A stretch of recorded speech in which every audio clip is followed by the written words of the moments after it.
Ano ba ang pumipigil sa'yo? Pagod ka na ba? Di ka makatulog? Wala ka ng lakas? Wala ka ng oras? Yan ba ang mga pumipigil sa'yo? Wala kang pera? Yan ba ang dahilan mo? O ang tunay na humahadlang sa'yo ay ikaw mismo? Napakasarap pakinggan ng mga dahilan na to sa taong nagdadahilan. Itigil mong kaawaan ang sarili mo. Mas lalo na, huwag mong hikayatin ang ibang tao na kaawaan ka. Kung nakita mo ako na maginhawa ang buhay, may malaking bahay, magarang sasakyan, nabibili ko lahat, masaya ang pamilya. Huwag kang mainggit sa akin. Dahil pinaghirapan ko yan. Hindi ko hiningi o pinulot lang sa tabi. Itigil mo ang mga pagdadahilan mo at bumangon ka. Ilabas mo ang natatago mong kakayahan.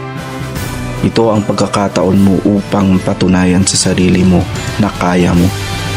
Tumingin ka sa paligid mo at unawain mo kung anong meron ka ngayon.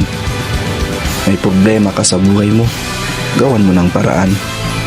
Kung gusto mo, abutin mo. Ibaon mo sa puso mo na yung mga dahilan mong yan ay hindi dapat magpatuloy.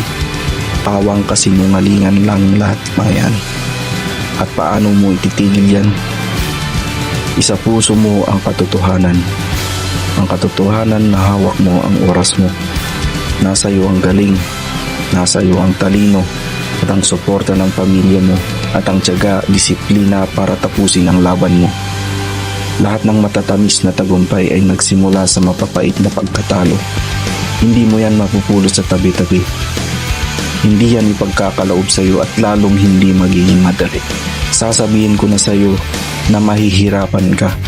Pero kung gusto mo, gawin mo lahat para maabot mo. Ito na ang pagkakataon mo. Ito na ang panahon na magsimula. Ito na ang oras at lugar mo.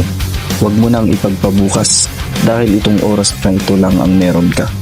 Pangarap mo yan kaya gumising ka at gawin mo kung gusto mo.